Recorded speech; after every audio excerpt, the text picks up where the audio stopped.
In the bustling metropolis of Los Angeles, I found myself on a business trip from the concrete jungle of New York City. My company had sent me to the City of Angels for a 10-day assignment, and I had arranged to stay with a roommate named Jay. Jay's apartment was a modest one-bedroom in a quiet neighborhood. He greeted me with a warm smile and introduced me to his dog, a golden retriever named Max. Max was an unusually quiet dog, spending most of his time curled up on the couch, his tail barely twitching.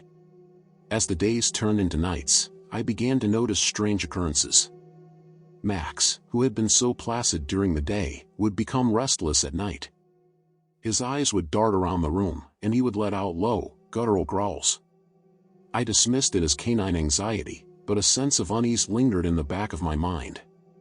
One fateful night, I was awakened by a faint scratching sound coming from my bedroom door. I sat up in bed, my heart pounding in my chest. The scratching grew louder and more insistent. I slowly got out of bed and crept towards the door, my hand trembling as I reached for the handle. As I turned the knob, the door creaked open, revealing a shadowy figure standing in the doorway. It was Jay, his eyes blazing with an unnatural intensity. In his hand, he held a gleaming knife. "You're not supposed to be here," he hissed. Fear surged through me as I realized the true nature of my roommate. He was not the friendly man I had met days ago. He was a killer. I screamed and stumbled backward, but Jay was too quick. He lunged at me, the knife glinting in the dim light. I dodged his first thrust, but he was relentless. He slashed at me again and again, his movements swift and deadly. In a desperate attempt to escape, I ran towards the living room, hoping to find a way out. But Jay was blocking the door, his eyes filled with a cold, predatory gleam. I was trapped. As Jay closed in on me, I knew my time was running out. I had to do something, anything, to survive. I grabbed a nearby lamp and hurled it at him.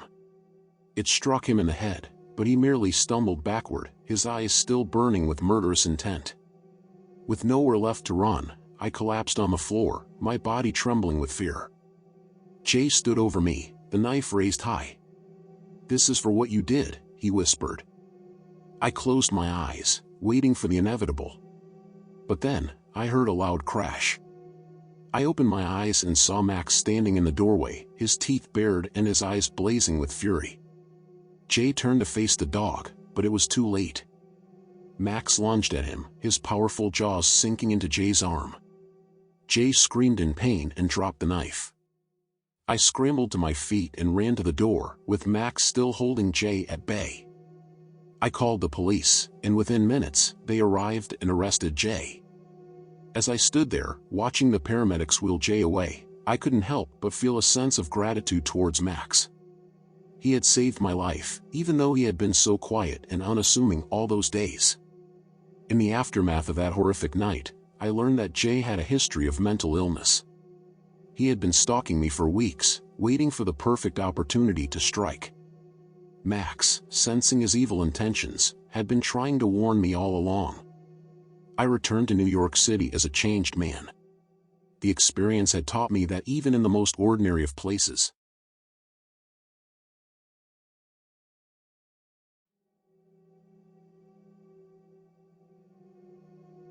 the fluorescent lights of the Silicon Valley office vibrated with a sickly green hum, a fitting soundtrack to the anxious knot in my stomach. I was staring at my screen, fingers flying across the keyboard, but my mind wasn't on the code. It was my roommate, Mark, sitting a few desks away, his beady eyes glued to a spreadsheet. Mark was a puzzle, shrouded in an unsettling silence. He'd moved in a month ago, offering only cryptic responses to my attempts at conversation. His social interactions were limited to grunts and nods, his gaze perpetually locked on me. He was a ghost, an enigma, and I was beginning to feel an unwelcome chill in the apartment we shared. The first sign of trouble came with the smell. A peculiar, cloying sweetness started wafting from his room. It intensified at night, a sickly aroma that made my throat tickle and my stomach churn. I tried to ignore it, convinced it was just his laundry, maybe a strange detergent. But the smell was persistent, and I couldn't shake the feeling that it was something far more sinister. Then came the late-night noises. Whispers, muttered conversations, the clinking of glass, the sounds of a clandestine world hidden behind his locked door.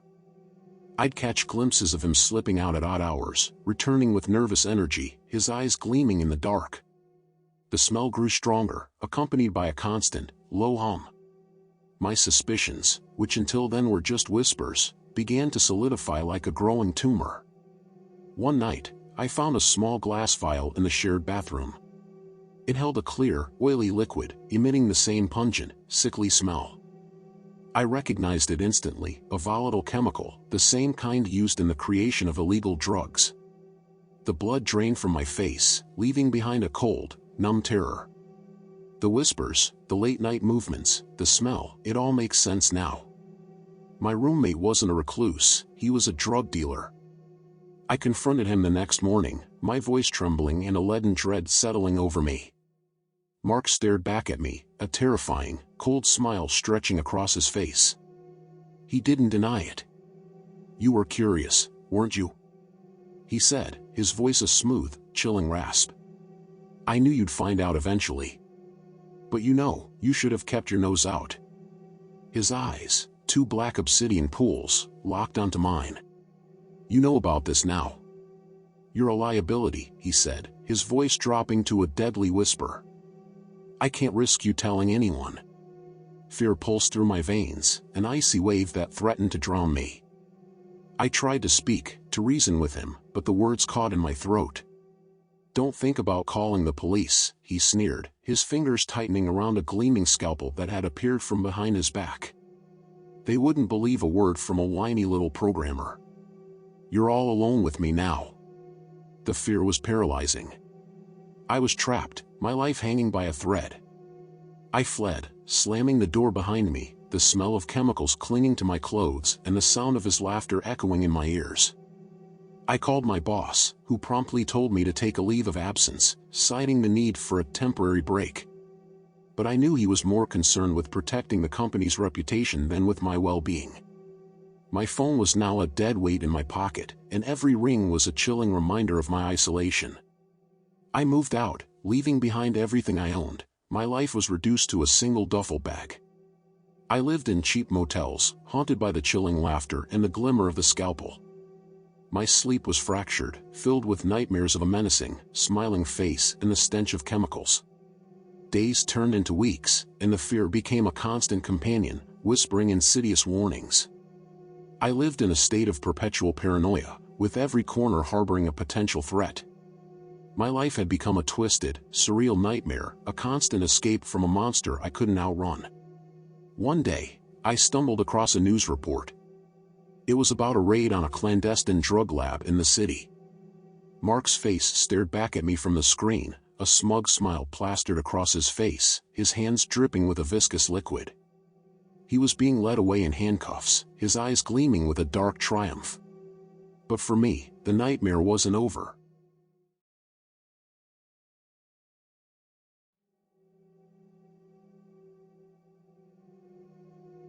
The creak of the floorboards was the first thing I heard.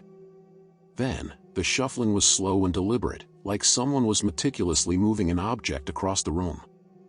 I kept my eyes shut tight, pretending to be asleep, my heart hammering against my ribs. It was the third night in a row. David, my roommate, was a strange one.